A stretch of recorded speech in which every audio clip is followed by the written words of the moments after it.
Hoje nós vamos trabalhar o nosso quarto encontro e vamos verificar a LDB parte 2, porque a parte 1 nós trabalhamos na aula 3.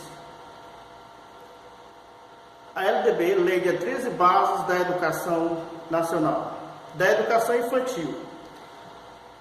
A educação infantil, primeira etapa da educação básica, tem como finalidade o desenvolvimento integral da criança de até 5 anos, em seus aspectos físico, psicológico, intelectual e social, complementando a ação da família e da comunidade. Então, o artigo 29 ele vai trabalhar sobre a formação da criança na educação infantil. O artigo 30, a educação infantil será oferecida em, inciso 1, creches ou entidades equivalentes para crianças de até 3 anos de idade.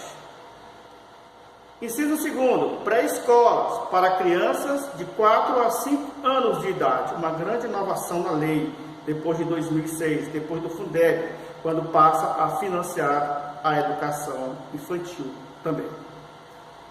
Artigo 31. A educação infantil será organizada de acordo com as seguintes regras comuns. Podemos perceber, no inciso 1, que o objetivo da educação infantil, no caso da avaliação, não é a promoção, mas é o desenvolvimento da criança. Então, no ensino infantil não há reprovação. O inciso 2, a carga horária é de 800 horas ou 200 dias letivos, ou seja, igual para o ensino fundamental e ensino médio. A frequência muda um pouco, é de 60%, enquanto que no ensino fundamental e no ensino médio é de 75%. E o horário de atendimento da criança na escola é de 4 horas diárias. E pode chegar a 7 horas para a jornada integral, que é o que se busca no nosso país, um horário integral para a criança permanecer mais tempo na escola. Do ensino fundamental, artigo 32. O ensino fundamental obrigatório, com duração de 9 anos, gratuito, na escola pública, iniciando-se aos 6 anos de idade, terá por objetivo a formação básica do cidadão. É o início de um processo de construção do cidadão, dando complementação ao ensino infantil, que poderá continuar no ensino médio e no superior, se assim o educando desejar. No artigo 33, o ensino religioso de matrícula facultativa.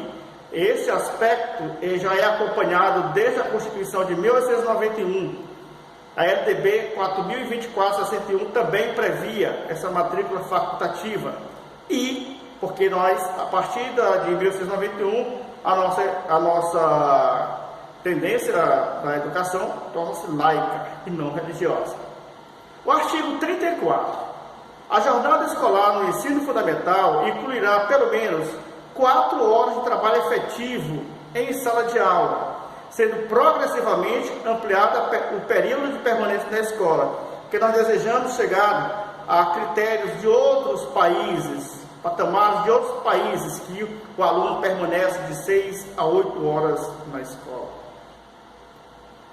Do ensino médio, o artigo 35. O ensino médio, etapa final da educação básica, com duração mínima de 3 anos, terá como finalidades: inciso 1, consolidação e o aprofundamento dos conhecimentos adquiridos no ensino fundamental, possibilitando o prosseguimento de estudos. Inciso 2, a preparação básica para o trabalho e a cidadania do educando, para continuar aprendendo de modo a ser capaz de se adaptar com flexibilidade a novas condições de ocupação ou aperfeiçoamento posteriores. Inciso 3, o aprimoramento do educando como pessoa humana, incluindo a formação ética e o desenvolvimento da autonomia intelectual e do pensamento crítico. Podemos perceber nesse artigo que há uma complementação do fundamental com o ensino médio, uma continuidade dos estudos, coisa que não havia anteriormente em outras legislações. O artigo 35A, a Base Nacional Comum Curricular definirá direitos e objetivos de aprendizagem do ensino médio, conforme diretrizes do Conselho Nacional de Educação, nas seguintes áreas do conhecimento. Inciso 1º, linguagens e suas tecnologias. Inciso 2º, matemática e suas tecnologias. Inciso 3º, ciências da natureza e suas tecnologias. Inciso 4º, ciências humanas e sociais aplicadas. E complementando, a base comum, nós temos o currículo do ensino médio, também com as mesmas disciplinas que vão ser ligadas ao Enem, compõe a base curricular nacional, a base comum nacional, que é o que nós, professores, sempre desejamos, sempre queríamos. Era uma educação onde tivesse uma igualdade, não de posturas e de pensamentos, mas na organização didática das disciplinas em todo o território nacional. Com uma mudança, nós podemos perceber o inciso 5º, quando diz formação técnica e profissional. É uma novidade, porque com a Lei 5.692/71, o ensino técnico era dissociado do ensino médio. E aqui nós vamos perceber que há essa possibilidade da integração do ensino médio com o ensino técnico, que vamos tratar agora no artigo 36. Da educação profissional técnica de nível médio, o artigo 36A. Sem prejuízo do disposto na seção 4 deste capítulo, o ensino médio, atendida a formação geral do educando, poderá prepará-lo para o exercício de profissões técnicas. Excelente. Então, o aluno vai ter a formação completa no ensino médio e mais uma formação técnica, se assim o desejar. No artigo 38, a educação profissional técnica de nível médio será desenvolvida das seguintes formas: articulada com o ensino médio, subsequente em cursos destinados a quem já tenha concluído o ensino médio. Ou seja, você pode já estar fazendo o ensino médio e ter uma matrícula no ensino técnico. É o que nós chamamos de concomitante. Ou então, você pode já ter concluído o ensino médio, você pode fazer um curso técnico. É o que nós chamamos de subsequente. É uma possibilidade de construção do conhecimento para os alunos do ensino médio. No artigo 37, nós vamos ver a educação de jovens e adultos. Também uma vitória de muitos educadores que lutaram 60, 64 e até 85, até hoje, por uma educação voltada para aqueles que não conseguiram chegar à escola, ou se conseguiram, eles foram excluídos. Então, essa possibilidade dá o acesso e permanência dos jovens e adultos na escola, muito importante para o desenvolvimento cognitivo dessas pessoas que não conseguiram desenvolver as suas habilidades e seus estudos na idade própria. Vamos trabalhar agora a educação superior.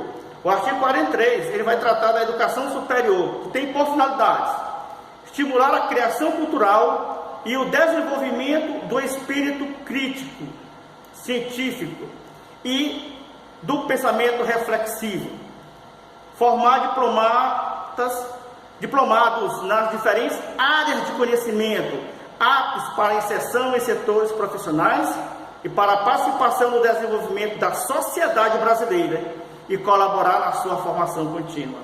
E o inciso 3º, incentivar o trabalho de pesquisa e investigação científica, visando o desenvolvimento da ciência e da tecnologia e da criação da difusão da cultura, e desse modo desenvolver o entendimento do homem e do meio em que vive. A educação superior é importante para colaborar com a formação completa do indivíduo, para a pesquisa, para a extensão, para a propensão de ideias, de valores no meio cultural. O artigo 44, ainda da educação superior, ele vai tratar dos cursos, né? A nível de graduação, a nível de pós-graduação, estrito sensu e lato sensu. São as formas que constituem a educação superior no nosso país. O artigo 52 vai tratar as universidades são instituições pluridisciplinares de formação dos quadros profissionais de nível superior, de pesquisa, de extensão e de domínio e cultivo do saber humano. Então, a responsabilidade da universidade é muito grande, porque não é só ensino, mas tem a pesquisa e tem a extensão. Por isso que as pós-graduações são importantes como a complementação ou a efetivação do trabalho universitário. Nós, brasileiros, as nossas universidades, até a década de 30, pouquíssimas no Brasil, ou quase nenhuma, principalmente nas regiões norte e nordeste, ficou muito aquém desse processo de pesquisa e extensão.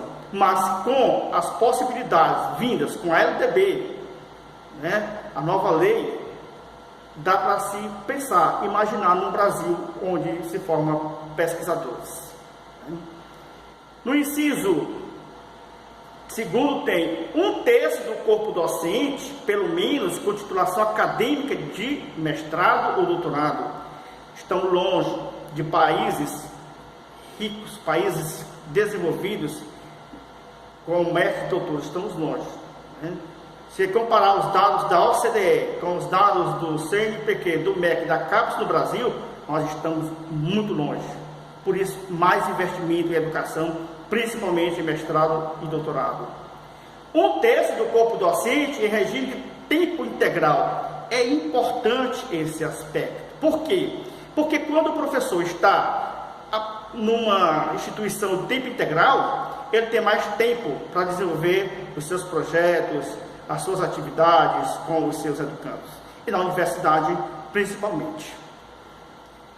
Vamos ver a educação especial. É o artigo 58. Entende-se por educação especial, para os efeitos desta lei, a modalidade de educação escolar oferecida preferencialmente na rede regular de ensino para educandos com deficiência, transtornos globais do desenvolvimento e altas habilidades e superdotação. É importante que aquelas jovens e crianças que estão em necessidades específicas, por qualquer motivo, eles tenham um aparato na escola pública, ser atendido na escola regular como qualquer outra pessoa. É muito importante isso. Dos profissionais da educação, artigo 61. Consideram-se profissionais da educação escolar básica os que nela, estando em efetivo exercício e tendo se formado em cursos reconhecidos, né? Ou seja, são os professores, são os pedagogos, são os psicopedagogos e outros agentes ou entes, atores que fazem a educação. No artigo 67, os sistemas de ensino promoverão a valorização dos profissionais da educação, assegurando-lhes, inclusive nos termos dos estatutos e dos planos de carreira do magistério público. Inciso 1 diz: ingresso exclusivo por concurso público de provas e títulos, ou seja, exclusivamente para melhorar a qualidade do ensino tem que haver uma seleção, e essa seleção deve ser por concurso público de provas e títulos. Inciso 2, aperfeiçoamento profissional continuado, inclusive com licenciamento periódico remunerado para esse fim. Professor, a formação inicial na graduação não determina que ele será um bom profissional, mas é o caminho inicial. Ele tem que fazer depois as formações continuadas. Piso salarial profissional também é importante para dar dignidade, a autoestima ao professor, para que ele possa desenvolver as suas atividades, desenvolver as suas habilidades e potencialidades de maneira satisfatória.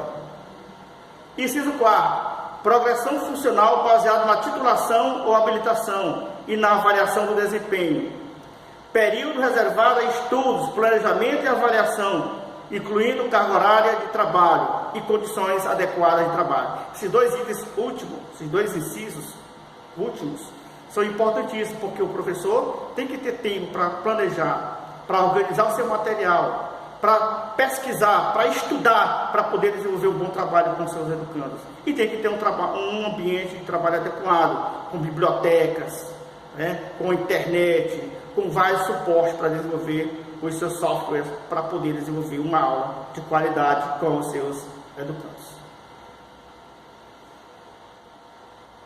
A progressão funcional baseada na titulação ou habilitação e na avaliação do desempenho, ou seja, mais do que justo, se você desenvolve as suas potencialidades em educação, que você consiga, nesse aspecto, ter uma titulação e uma valorização pelo empenho e o esforço desenvolvido nesse processo.